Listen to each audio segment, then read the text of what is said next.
Günəş, bu nə yağışdır belə? Sənə dedim ki, evdə oturaq. Mənə qulaq asmadın. Bulud, dostum, mənim çətirim var. Məni yağışdan qoruyur. Sənin çətirin var, amma mənim çətirim yoxdur.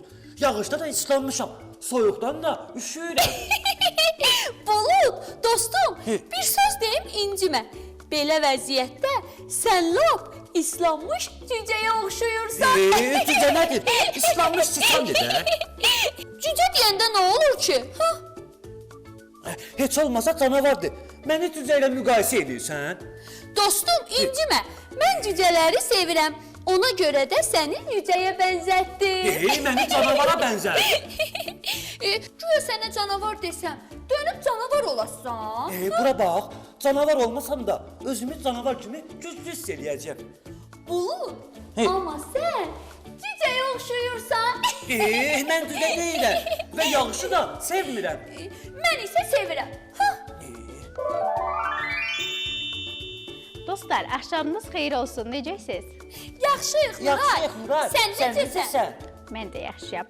Ekran qarşısında əyləşən balaca dostlarımız, sizi də xoş gördük. Bugün yenə maraqlı məlumatlarla görüşünüzə gəlmişəm. Yenə nə olub dostlar? Nə üçün mübahisə edirsiniz? Nuray, biz yağışa görə mübahisə eləyirik. Nuray, bilirsən, mən yağışı sevmirəm. Günəş də məni islanmış cücəyə bənzədir. Bulud, mən səni çox istəyirəm dostum. Amma yağışı da çox sevirəm. Mən amma yağışı sevmirəm. Günəş də məndən başqa hamını sevir. Dostlar, baxıram ki, mübahisənizin səbəbi yağışdır. Deyin görüm, yağış haqqında nə bilirsiniz? Nuray, mən deyim. Buyur Bulud. Yağış yağanda göydən su axır. Hamı islanmış cücəyə bənzəyir. Nuray, bəlkə göydə buludlar ağlayır, hə? Nə? Ağlayır. Sən narahat olma. Sənin çətirin var. Dostlar, məsələ əslində başqa cürdür. İstəsəz sizə izah edə bilərəm. Nuray, yaxşı ki sənin məlumatların var. Bizimlə paylaşırsan. Görürsən Günəş. Bulud düz deyir, Nuray. Dostlar, yağış təbiətin ən gözəl hadisəsidir. Bəli, yağış buludlardan düşən su damlalarıdır. Hətta dostlar, damlalar kiçik olanda çiskin, böyük olanda leysan adlanır. Vay, hələ bunun leysanı da varmış. Bəli.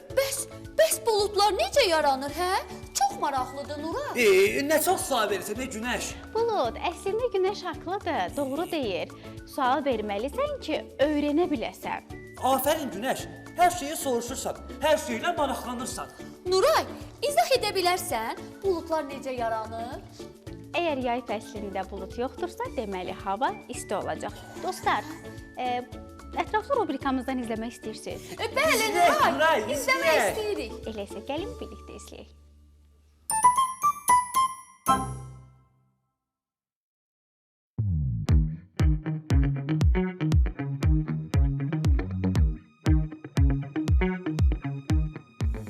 Dostlar, deməli, günəş suyu qızdırır. Çaylardan, göllərdən, dənizlərdən, okeanlardan buxar göyə qalxır və buluda çevrilir. Buludlar su damlalarından ibarət olurlar. Daha hündürdə yaranarsa, su damlaları dona bilər. Külək onları hərəkətə gətirir. Çox buxar yığan buludlar ağırlaşır, rəngləri bozarır və həmin buludlardan yağış ya da ki, qar yağır.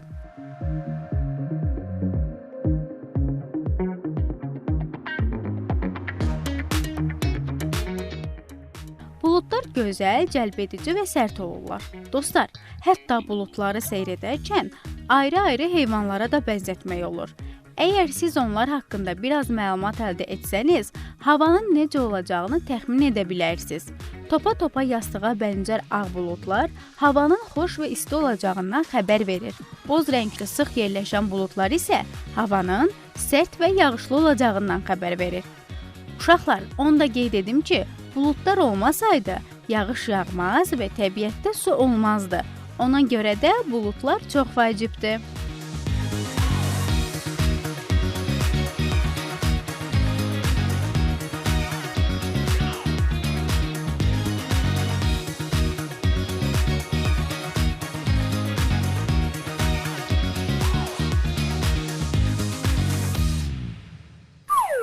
Nuray, biz çay içəndə isti çaydan buxar çıxır, düzdür? Düzdür Günəş. Deməli, o buxar göyə qalxıb buluda çevrilə bilərmi? Bəs niyə boldun rəngi çay rəngində deyil?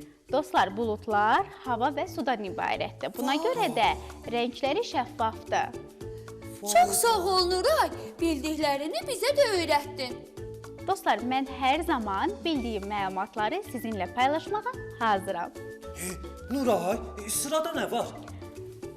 Mən sizə belə bir sual verim. Hansı heyvan haqqında öyrənmək istəyirsiniz?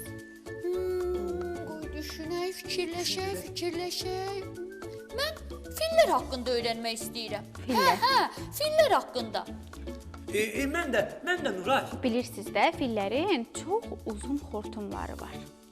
Hətta onların çox yaxşı yaddaşları da var.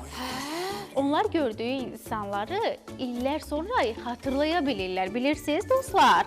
Hətta fillər xilas edən insanlara sevgi göstərir, ancaq pis rəftar edən insanları unutmurlar. Vay. Bəli, gəlin onlarla daha yaxından tanışalaq. Tanış olaq Nuray.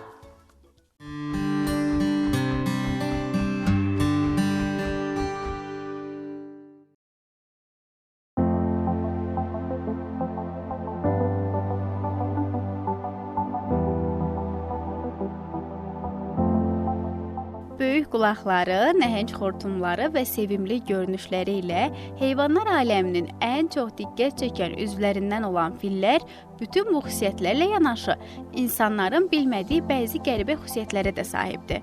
Meşənin ən böyük qonaqlarından olan bu sevimli heyvanlar haqqında maraqlı məlumatları sizin üçün topladıq. Dostlar, fillər dünyanın ən böyük quruda yaşayan heyvanlarıdır. Bu canlılar çox ağıllı və mehribandırlar. Fillərin xortumu onlar üçün çox vacibdir. Filin xortumu çox elastik və güclüdür. Onun burnunun dəlikləri xortumun ucunda yerləşir. Xortumun ucunda barmaq şəkilli ətli çıxıntı var. Onlar xortumları ilə su içir, yemək tutur, hətta dostlarına toxunurlar. Bir fil xortumu ilə 200 litrə qədər su içə bilər.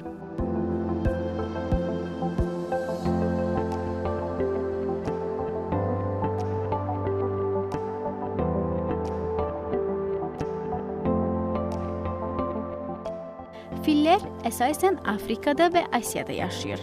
Afrika filləri daha böyük olur. Asiya fillərinin isə qulaqları kiçikdir. Fillər bir-birləri ilə səsləri və ayaqları ilə titreşimlər yayaraq ünsiyyət qururlar. Bu canlılar ailələrinə çox bağlıdırlar və bir-birinə kömək etməyi sevirlər.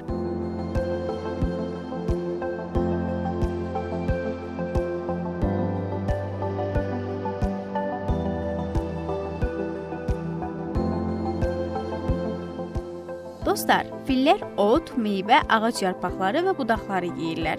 Bir gündə təxminən 100 kiloqram yemək yeyə bilirlər. Onların yaddaşı da güclüdür. Fil 4 dizi olan yeganə məməli heyvandır. Hər il dünyada 2 milyon fil doğulur, bir o qədər də ölür. Fillər çimməyi çox sevdikləri üçün özlərinə su hovuzu da düzəldirlər. Onlar çayın qarşısını daşla, ağacla tutaraq dərinliyi 1,2 və 2 metr olan hovuzda isti günlərdə həvəslə çimirlər. Fillərin ölümü çox qəribədir, dostlar. Onlar ölümünün yaxınlaşdığını hiss edərək özünü çaya və bataqlığa atır. Dünyada fillərin ümumdünya müdafiəsi gününün qeyd olunması ən iri məməlilər olan fillərin sayının azalmasından narahat olan ekoloqların təşəbbüsüdür.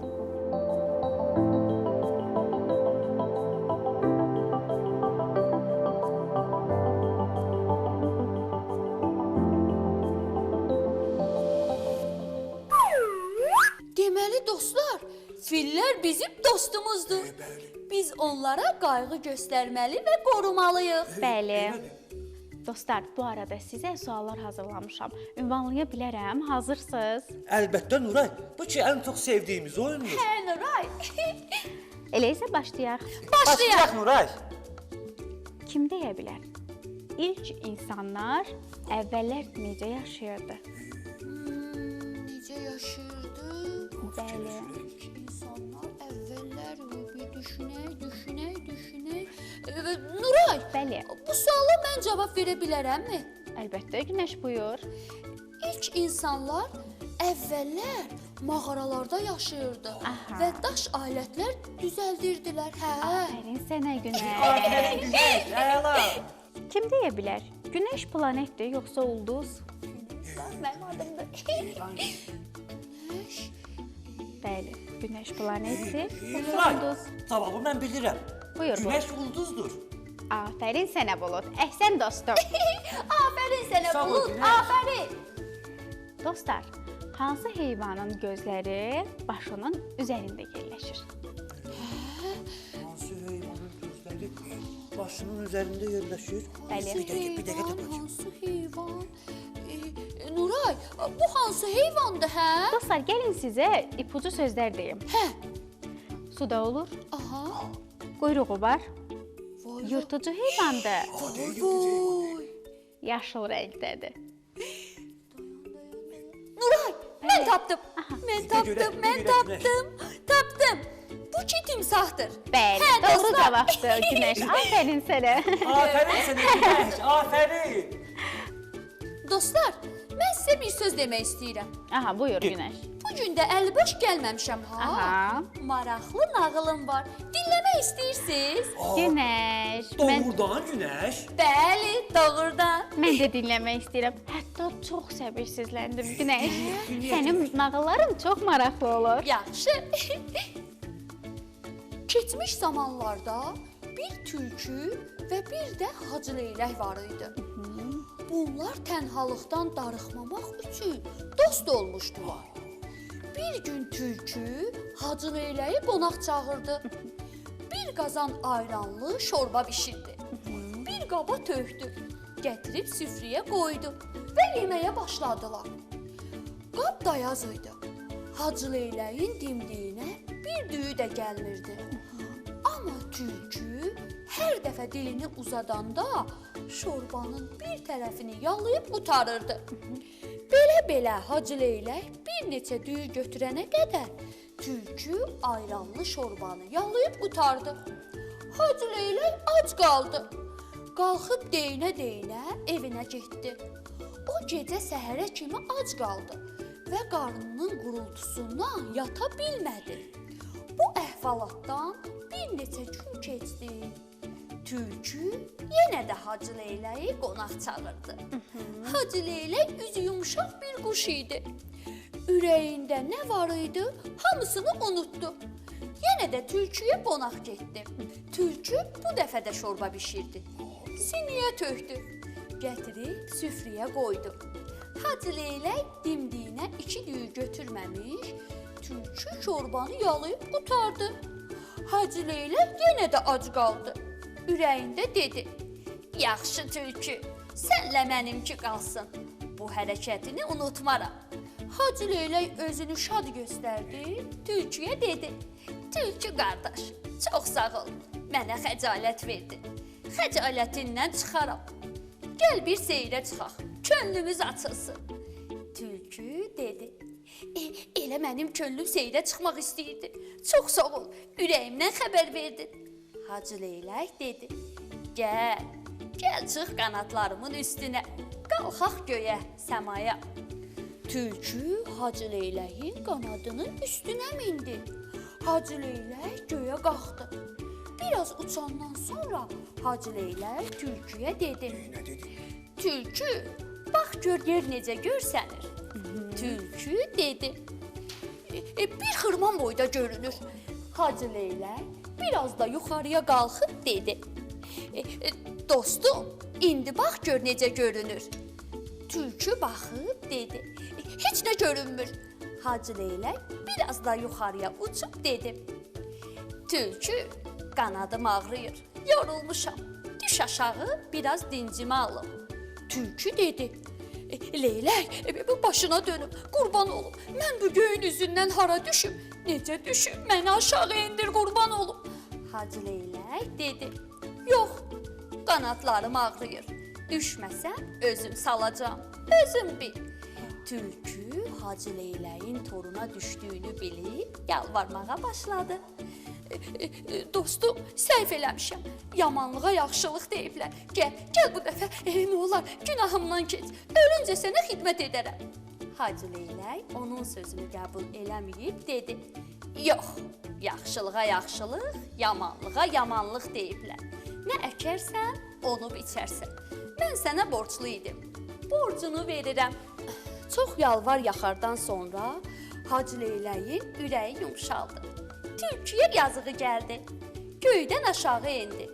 Yerə çatmağa 5-10 arşın qalmış, tülkünün qanadının üstündən tulladı. Hiyləgər tülkünün qol qabırğası elə əzildi ki, düz bir ay yerindən tərpənə bilmədi. Həmin gündən Hacı Leyləklə tülkünün dostluğu sona çatdı. Bu yerdə atalar yaxşı deyiblər ki, taylı tayın tapmasa, günə ahva ilə keçər. Bu qədər dostlar. Günəş çox maraqlı nağıl idi. Həqiqətən. Günəş, çox əla idi. Günəş, sən hər zaman bizim üçün belə maraqlı nağıllar toplayıb gələ bilərsən, həm bizim üçün, həm də ekran qarşısında əyləşən balaca dostlarımız üçün. Gələrəm Nuray. Niyə toplamıram ki? Baş üstə. Növbəti dəfədə maraqlı nağılını dinləmək istəyərik. Elə deyil Bulud? Səncə də nağıl yaxşı deyildi? Mən çox bəyəndim dostum. Mən də bəyəndim Nuray. Maraqlı idi, əla idi. Çox sağ ol Günəş. Hər zaman bizim üçün belə maraqlı nağılları toplayıb gələrsən, yaxşı dostum. Baş üstə Nuray. Əlbəttə gələrəm. Görürsüz, tülkü həqiqətən də çox hiyləgər heyvandır. Elədir. Düzgün hərəkət eləmədi. Amma nəhayət ki, gördünüz ki, leylək də doğru qərar verdi. Dostlar, biz bu arada sağollaşmalıyıq. Ekran qarşısında əyləşən balaca dostlarımız, verilişimiz boyunca bizi izlədiyiniz üçün sizə təşəkkür edirik və biz sizlə sağollaşırıq. Növbəti buraxılışlarda yenə maraqlı məlumatlarla görüşünüzə gəlmək ümidi ilə deyirik. Özünüzə yaxşı baxın. Hələlik! Hələlik. Hələlik. Hələlik.